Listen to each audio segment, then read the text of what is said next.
بسم اللہ الرحمن الرحیم۔ السلام علیکم دوستو، ایک بزنس مین کا بزنس ختم ہونے کے قریب تھا۔ اس کا سرمایہ ڈوب چکا تھا۔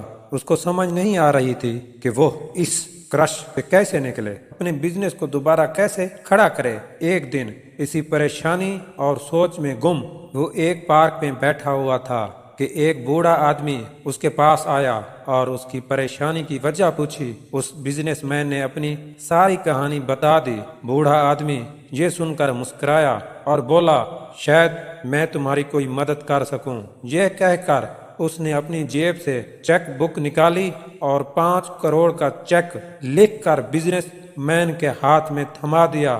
ان پیسوں سے تم اپنا کام چلاؤ اور ٹھیک 1 سال کے بعد اسی جگہ پر آ کر یہ پیسے مجھے واپس کر دینا۔ یہ کہہ کر وہ بوڑھا آدمی اس بزنس مین کو حیران اور پریشان چھوڑ کر چلا گیا۔ اس بزنس مین نے جب سگنیچر دیکھے تو اس کو پتہ چلا کہ وہ چیک تو راجر ٹیلر کا تھا، جو دنیا کا سب سے امیر آدمی تھا۔ وہ بزنس مین خوش ہو گیا، اس کے پیسے کی پرابلم سالو ہو چکی ہے۔ وہ پر اعتماد تھا، اس کے پاس 5 کروڑ کا بیلنس موجود تھا، وہ جو ضرورت کے وقت استعمال کر سکتا تھا۔ وہ اگلے دن اپنے آفس گیا اور اپنے کلائنٹس اور سپلائرز سے اپنی شرطوں پر بات کی۔ ان کے سامنے نئی ڈیلز رکھی، نئی آفرز رکھی۔ اس کی خود اعتمادی آسمان کو چھو رہی تھی، کیونکہ اس کی جیب میں 5 کروڑ کا چیک موجود تھا۔ اب اس کو کوئی ڈر نہیں تھا کہ وہ دیوالیہ ہو جائے گا۔ پیسوں کی ضرورت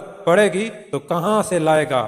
دیکھتے ہی دیکھتے اس کا بزنس سنبھلنے لگا۔ اس کے بزنس کی گروتھ دن بدن بڑھنے لگی، اس کے حالات اچھے ہونے لگے۔ اب وہ دوبارہ سے امیر ہو گیا تھا۔ اور دوستو، مزے کی بات یہ کہ وہ 5 کروڑ کا چیک ابھی بھی اس کی جیب میں ویسے ہی موجود تھا۔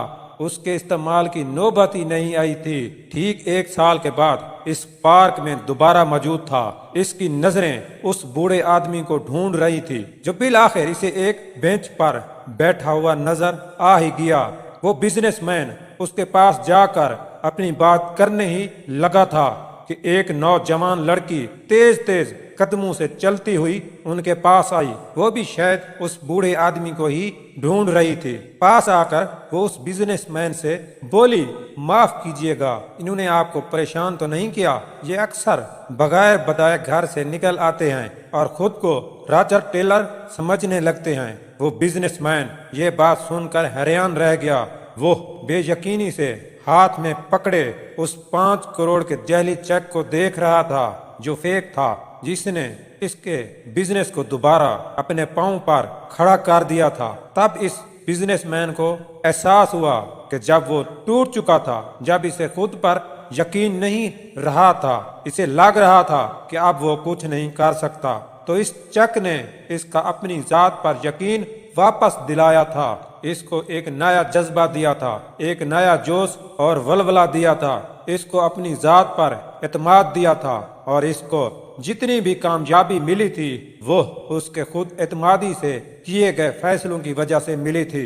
دوستو، خود اعتمادی میں اتنی طاقت ہوتی ہے کہ آپ کی زندگی کو بدل کر رکھ سکتی ہے۔ اپنی ذات پر اعتماد ہونے کی وجہ سے آپ ہر مشکل کے سامنے ڈٹ کر کھڑے ہو جاتے ہیں، ہر چیلنج کو قبول کر لیتے ہیں۔ دوستو، آپ اپنے بارے میں کیا سمجھتے ہیں؟ یہ زیادہ اہم ہے اس بات سے کہ لوگ آپ کے بارے میں کیا سمجھتے ہیں۔ کسی نے کیا خوب کہا ہے کہ خود کو اپنی نظروں میں گرانا چھوڑ دو، جو تم کو نہ سمجھے اسے سمجھانا چھوڑ دو۔ اگر آپ کو خود پر یقین نہیں ہے تو کوئی آپ پر یقین نہیں کرے گا، لیکن اگر آپ کو خود پر یقین ہے تو آپ ہر مشکل کا سامنا کر سکتے ہیں، ہر طوفان سے ٹکرا سکتے ہیں۔